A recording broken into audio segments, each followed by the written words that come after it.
السلام عليكم ورحمة الله وبركاته. بسم الله الرحمن الرحيم. الحمد لله رب العالمين. الصلاة والسلام على رسوله الأمين.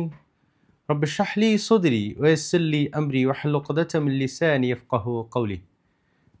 الحمد لله. Dear friends, നമ്മൾ തജ്വീദാണ് പഠിച്ചുകൊണ്ടിരിക്കുന്നത്. നിങ്ങൾ അത് എൻജോയ് ചെയ്ത് പഠിക്കുമെന്ന് വിചാരിക്കുന്നത് ഇൻഷാ അല്ലാഹ് നിങ്ങളുടെ ഖുർആൻ റെസിറ്റേഷനിലൊക്കെ അതൊരു വലിയൊരു ട്രാൻസ്ഫോർമേഷൻ കൊണ്ടുവരുമെന്നാണ് വിശ്വസിക്കുന്നത്. അള്ളാഹു നമ്മൾ അനുഗ്രഹിക്കട്ടെ. അപ്പോൾ നമ്മൾ ലാസ്റ്റ് പറഞ്ഞത് അഹ്കാമു നൂൻ സാക്കിന വ തൻവീനിലെ ഏത് റൂളിനെ കുറിച്ചാണ്? ഇദ്ഗാം. ആ ഇദ്ഗാമിൽ രണ്ട് റൂളിനെ നമ്മൾ മനസ്സിലാക്കി, ഇദ്ഗാം ബിഗുന്നയും ബിലാ ഗുന്നയും. അപ്പോൾ നമ്മൾ പറഞ്ഞിരുന്നു അതിൽ ചില എക്സെപ്ഷൻസ് പഠിക്കാം എന്നുള്ളത്. അത് പഠിക്കുന്നതോടൊപ്പം തന്നെ അതിൽ മനോഹരമായ ഒരൊറ്റ അക്ഷരം മാത്രം വരുന്ന റൂള് നമ്മളിന്ന് പഠിക്കും കേട്ടോ. ഒറ്റ അക്ഷരം മാത്രം വരുന്ന റൂള്. നമ്മൾ ഇതുവരെ പഠിച്ചത് ഇൽഹാറിലും ഇദ്ഗാമിലൊക്കെ ഓരോന്നിലും 6 അക്ഷരങ്ങളും വരുന്നുണ്ടല്ലോ. അപ്പോൾ ഒരൊറ്റ അക്ഷരം മാത്രം വരുന്ന റൂൾ കൂടി നമുക്കിന്ന് പഠിക്കാം. അപ്പോൾ ഫസ്റ്റ് ഇദ്ഗാമിലെ എന്താ എക്സെപ്ഷൻ എന്ന് പറഞ്ഞത് അല്ലേ? നമ്മൾ മനസ്സിലാക്കേണ്ടത് ഇദ്ഗാം ബിഗുന്നയാണെങ്കിലും ഇദ്ഗാം ബിലാ ഗുന്നയാണെങ്കിലും രണ്ടും എങ്ങനെ വരണ്ടേന്നറിയോ? രണ്ടും 2 വാക്കുകളിലായിട്ട് വരണം.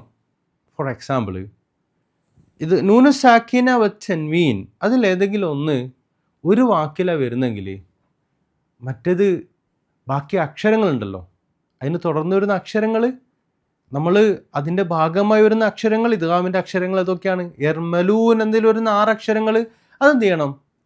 അടുത്ത വാക്കിൻ്റെ തുടക്കത്തിൽ വരണം. അടുത്ത വാക്കിൻ്റെ തുടക്കത്തിൽ വരണം എന്ന് പറഞ്ഞാൽ നൂൻ സാക്കിന തൻവീൻ ഒരു വേർഡിൻ്റെ അവസാനത്തിലും ബാക്കി അക്ഷരങ്ങളുടെ യർമലൂൻ എന്ന് വരുന്ന അക്ഷരങ്ങൾ അടുത്ത വേർഡിൻ്റെ തുടക്കത്തിലാണ് വരേണ്ടത്. ഇല്ലാ ഫി കലിമത്തൈൻ 2 വാക്കുകളിലാണ് എന്ത് ചെയ്യുക? അത് ആ നിയമം വരിക. അപ്പോൾ നമ്മൾ ചോദിക്കും ഒന്നിൽ വന്നാൽ എന്താ ചെയ്യുക? നമുക്ക് ഫസ്റ്റ് ഇദ്ഗാം ബിഗുന്നയെ കുറിച്ച് മനസ്സിലാക്കാം. ഇദ്ഗാം ബിഗുന്നയിൽ എക്സെപ്ഷനായി വരുന്ന 4 പദങ്ങളാണ് ഖുറാനിൽ, 4 വേർഡ്സാണ് ഖുറാനിലുള്ളത്. Only 4 words are there in Quran. ഏതൊക്കെയാണത്? ഉദാഹരണം പറയാം. ദുന്യ നമ്മളെപ്പോഴും കേൾക്കുന്നതല്ലേ, റബ്ബന ആതിന ഫിദ്ദുന്യ ഹസന വഫിൽ ആഖിറതി ഹസന അല്ലേ? അപ്പോൾ ദുന്യ നൂൻ സാക്കിനക്ക് ശേഷം യാ വന്നു. നമ്മൾ പഠിച്ച നിയമം അനുസരിച്ച് എന്ത് ചെയ്യണം? നമ്മൾ മണിച്ചോദണം അല്ലേ? റബ്ബന ആതിന ഫിദ്ദുന്യ എന്താ അങ്ങനെ ഓതുന്നത്? ശരിക്കും റൂള് വെച്ച് എങ്ങനെ ഓതേണ്ടത്? റബ്ബന ആതിന ഫിദ്ദുന്യ നടക്കോ? ഇല്ല. അല്ല ഇദ്ഗാം ഇത് ഓതാൻ പറ്റുമോ? ഫിദ്ദുന്യ നടക്കൂല. അപ്പോൾ ശരിക്കും ഓട്ടോമാറ്റിക്കലി ഇത് എക്സെപ്ഷനാണ് പറയാൻ കാരണം അത് നമുക്കങ്ങനെ ഉച്ചരിക്കുക വളരെ പ്രയാസകരമാണ്. അതുകൊണ്ട് നമ്മൾ എങ്ങനെ ഓതാ? മണിക്കാതെ ഫിദ്ദുന്യ. ഫിദ്ദുന്യ ശരിക്കും ഇവിടെ വരിക ഇൽഹാർ എങ്ങനെയാണോ ഉച്ചരിക്കുന്നത് അതുപോലെ നമ്മളോട് ഉച്ചരിക്കും. റബ്ബന ആതിന ഫിദ്ദുന്യ. അപ്പോൾ ഇതാണ് എക്സെപ്ഷൻ എന്ന് പറഞ്ഞാൽ അല്ലേ? ഇത് ശ്രദ്ധിക്കണം. ഇത് നൂൻ സാക്കിനെയും അതിനുശേഷം വരുന്ന ഇദ്ഗാമിൻ്റെ അക്ഷരവും ഒരേ വേർഡിലാണ് വന്നത് അല്ലേ? നമ്മൾ നേരത്തെ പറഞ്ഞു 2 വേർഡിൽ വരണം, പക്ഷെ ഇവിടെ ഒരേ വേർഡിലാണ് വന്നത്. ഇനി വേറെ ഏതാണ്? ഖുറാനിൽ ആകെ 4 സ്ഥലങ്ങൾ നമുക്ക് കാണാൻ പറ്റുക. വേറെ ഏതാണ്? സിൻവാൻ. ഖുറാൻ പറയുന്നുണ്ട് സിൻവാൻ അല്ലേ? സിൻവാൻ. അവിടെ സിവാൻ അങ്ങനെ ഓതാൻ പറ്റില്ല. ഇങ്ങനെ ഓതാ സിൻവാൻ. പിന്നെ ഖിൻവാൻ ഖിൻവാൻ ഖിൻവാൻ ഭയങ്കര ഡിഫിക്കൽട്ടാണ് അല്ലേ? അതും ഖിൻവാൻ. ഏതൊക്കെ പറഞ്ഞത്? ദുന്യ, സിൻവാൻ, ഖിൻവാൻ. ഈ 3 അക്ഷരം. ഒരക്ഷരം കൂടിയുണ്ട്. അടുത്ത അക്ഷരം ബുന്യാൻ എന്ന വേർഡാണ് അല്ലേ? ബുന്യാൻ. അപ്പോൾ ഏതൊക്കെയാണ് പറഞ്ഞത്? ദുന്യ, സിൻവാൻ, ഖിൻവാൻ, ബുന്യാൻ. അപ്പോൾ എന്ന് പറഞ്ഞാൽ ഈ അക്ഷരങ്ങൾ വന്നു കഴിഞ്ഞാൽ നമ്മൾ ഇദ്ഗാമിൻ്റെ റൂൾ അപ്ലൈ ചെയ്യൂല. മറിച്ച് ഇൽഹാർ എങ്ങനെയാണോ ഉച്ചരിക്കുന്നത് അങ്ങനെയാണ് നമ്മൾ ഉച്ചരിക്കുക. അതിൽ എപ്പോഴും ശ്രദ്ധിക്കാൻ വേണ്ടിയിട്ട് റബ്ബന ആതിന ഫിദ്ദുനിയ ഹസന, ഫിദ്ദുനിയ, അത് ഓർത്തു വെച്ചാൽ മതി. പിന്നെ നമ്മൾ പറഞ്ഞു ഇദ്ഗാം ബിലാ ഗുന്ന, അതെങ്ങനെയാണ് ഉച്ചരിക്കേണ്ടത്? ഉദാഹരണം ലാം എങ്ങനെ ഉച്ചരിക്കും? മിർ റബ്ബിഹിം അല്ലെ, നൂൻ സാക്കിന് വരുമ്പോൾ മിർ റബ്ബിഹിം, ആ നൂൻ സൈലന്റ് ആണല്ലോ. അല്ലെങ്കിൽ സമറത്തിർ റിസ്ഖ, സമറത്തിർ റിസ്ഖ. അല്ലെങ്കിൽ നൂൻ സാക്കിനു ശേഷം ലാം വരുമ്പോഴോ മിൻ ലദുൻഹു, മിൻ ലദുൻഹു നമ്മളെങ്ങനെ ഉച്ചരിക്കുക? മിൻ ലദുൻഹു ഹുദൽ ലിൽ മുത്തഖീൻ. തുടക്കം തന്നെ പറയുന്നുണ്ടല്ലോ ദാലികൽ കിതാബു ലാ റൈബ ഫീഹി ഹുദൽ ലിൽ മുത്തഖീൻ. അല്ലേ, എത്ര മനോഹരമാണ്. എന്നാൽ ഇതിലൊരു എക്സെപ്ഷൻ ഉണ്ട് കേട്ടോ. നമ്മൾ സൂറത്തുൽ ഖിയാം ഓതുമല്ലോ, സൂറത്തുൽ ഖിയാം ഓതുമ്പോൾ അതിങ്ങനെ മുമ്പോട്ട് പോകുമ്പോൾ ഒരു സ്ഥലത്തെത്തിയാൽ ഒരു ഡിഫറെൻ്റ് ആയിട്ടുള്ള റൂള് വരുന്നുണ്ട്. അവിടെ ഇദ്ഗാമിൻ്റെ റൂള് അപ്ലൈ ചെയ്യൂല. എപ്പോഴാണ്? സൂറത്തുൽ ഖിയാമിൻ്റെ സാധാരണ ഖുർആനിലെ 2ാമത്തെ പേജിൽ തുടക്ക ഭാഗത്ത് വരുന്നതാണ്. വഖീല മൻ റാഖ് കല്ലാ ഇദാ ബലഗതിത് തറാഖിയ വഖീല മൻ റാഖ്. അവിടെ ശരിക്ക് നമ്മൾ പറഞ്ഞ റൂൾ അനുസരിച്ച് മറാഖ് എന്നതുകൊണ്ട് നൂൻ സാക്കിന് ശേഷം റാവ് വന്നു. പക്ഷെ നമ്മളെങ്ങനെ ഊതാ? അവിടെ ഒന്ന് സൈലൻ്റായി നിൽക്കണം. അതാണ് അവിടെയുള്ള ഖുർആൻ്റെ റൂള്. വഖീല മൻ റാഖ്, അങ്ങനെ സൈലൻ്റായി നിൽക്കേണ്ടത് കൊണ്ട് ഈ റൂള് നമ്മൾ അപ്ലൈ ചെയ്യൂല. അപ്പോൾ ഈ റൂള് ഇദ്ഗാം ബിലാ ഗുന്നയുടെ ഒരു സ്ഥലത്ത് മാത്രമാണ് ഖുർആൻ നമുക്ക് കാണാൻ കഴിയുക. വഖീല മൻ റാഖ്, ഒരു ഡിഫറൻസ് നമ്മൾ പഠിച്ചതനുസരിച്ച് ഇൻഷാ അല്ലാഹ് നമ്മൾ ഇനി ഖുർആൻ ഓതുമ്പോൾ എന്ത് ചെയ്യുന്നു? ഈ ഒരു കാര്യം വളരെ കൃത്യമായി ശ്രദ്ധിച്ചുകൊണ്ട് നമ്മൾ പാരായണം ചെയ്യുമെന്ന് വിചാരിക്കുകയാണ്. പ്രത്യേകിച്ച് ഈ എക്സെപ്ഷൻസ് നമ്മൾ എന്താ ചെയ്യേണ്ടത്? ആകെ ബിഗുന്നയിൽ 4 ബിലാ ഗുന്നയിൽ 1, അത് നമ്മൾ സെപ്പറേറ്റ് ഒന്ന് പഠിച്ചു വെക്കുക. അപ്പം ബാക്കിയുള്ളത് എന്ത് ചെയ്യുക? നിയമങ്ങളനുസരിച്ച് ഓതിക്കഴിഞ്ഞാൽ നമ്മുടെ ഖുർആൻ റെസിറ്റേഷൻ ഏറ്റവും കറക്റ്റും ബ്യൂട്ടിഫുള്ളായി മാറും. ഇതാണ് നമ്മൾ ഇദ്ഗാമിനെ കുറിച്ച് പറഞ്ഞത്. അപ്പോൾ അഹ്കാമുൻ നൂൻ സാക്കിന വ തൻവീനിൽ 6 അക്ഷരങ്ങൾ ഇൽഹാർ, പിന്നെന്താ പഠിച്ചത്? 6 അക്ഷരങ്ങൾ ഇദ്ഗാം, 12 അക്ഷരമായല്ലോ.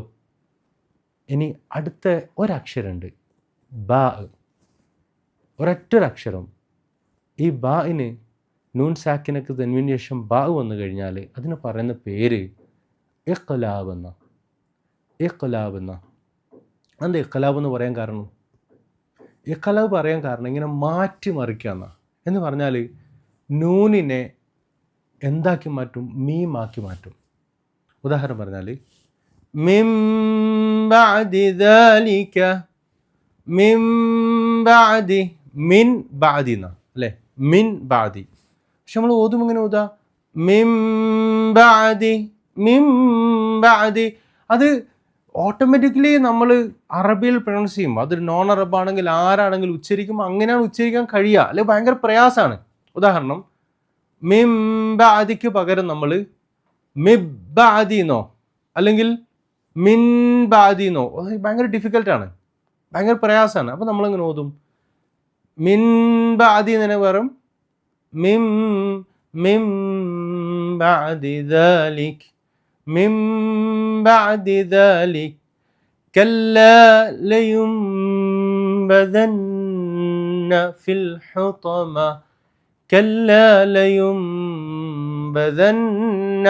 നമ്മൾ കഴിഞ്ഞ എപ്പിസോഡിൽ സൂറത്തുൽ ഹുമസയിൽ തന്നെ ഓതിയില്ലേ ലയുംബദന്ന, ലയും എവിടെയാണ് അക്ഷരം കേൾക്കുന്ന നമ്മൾ? മീമിൻ്റെത്. ശരിക്കും അവിടെ എഴുതിയത് എന്താ? നൂൻ. ഇതാണ് കലബ എന്ന് പറഞ്ഞാൽ മാറ്റിമറിക്കുക എന്ന് പറയുന്നത് അല്ലേ. ഭയങ്കര ഒരു മാറ്റിമറിക്കലൂടെ നടക്കുന്നുണ്ടല്ലോ, ഭയങ്കര ഒരു ചേഞ്ച് നടക്കുന്നുണ്ടല്ലോ. ശരിക്കും ഇതിൽ നമ്മൾ ശ്രദ്ധിക്കേണ്ട മറ്റൊരു കാര്യം എന്നുള്ളത് ഇഖ്ലാബിൽ എന്തുകൊണ്ടാണ് ഇങ്ങനായി വരുന്നത് അത് നമ്മൾ മനസ്സിലാക്കേണ്ടത്. മീം നമ്മൾ ഉച്ചരിക്കുക എങ്ങനെയാണ്? മീം നമ്മൾ മഖാരിജുൽ ഹുറൂഫ്, അക്ഷരങ്ങൾ ഉത്ഭവസ്ഥാനം പഠിച്ചിരുന്നു. ഷഫതൈൻ, നമ്മുടെ 2 ചുണ്ടുകൾ അല്ലേ, ഷഫത്ത് എന്ന് പറഞ്ഞാൽ ചുണ്ടാണ്, ഷഫത്താൻ, 2 ചുണ്ടുകൾ എന്ന് പറയുന്ന അക്ഷരങ്ങൾ. ഒന്നേതാണ് മ മ് മ് മീം, പിന്നെന്താണ് ബ ബ് ബ് ബ.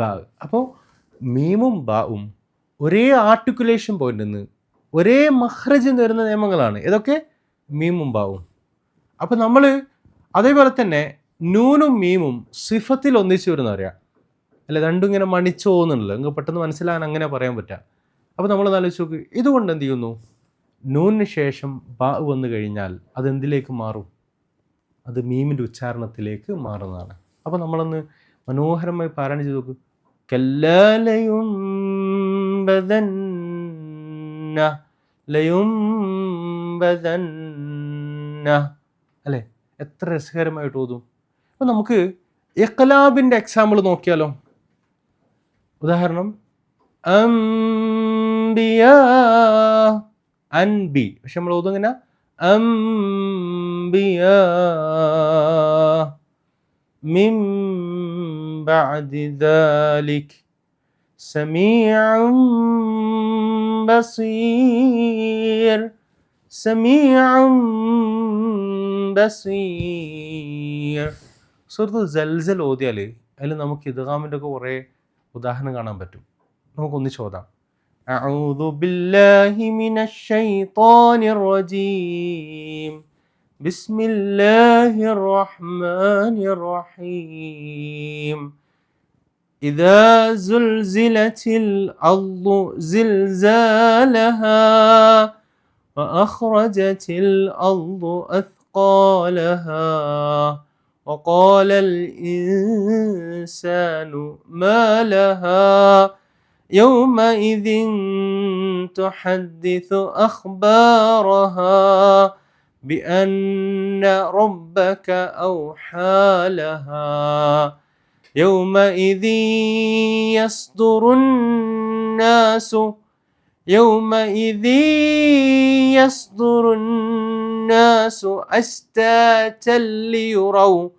أشتاتا ليروا أعمالهم فمن يعمل مثقال ذرة خيرا يره ومن يعمل مثقال ذرة شرا يره ومن يعمل مثقال ذرة شرا يره. അപ്പോൾ നമ്മൾ ഇൻഷാ അല്ലാഹ് ഖുർആനിൽ ഇദ്ഗാം വരുന്ന, ഇഖ്ലാബ് വരുന്ന വ്യത്യസ്തങ്ങളായ എക്സാമ്പിൾ നമുക്ക് കാണാൻ പറ്റും.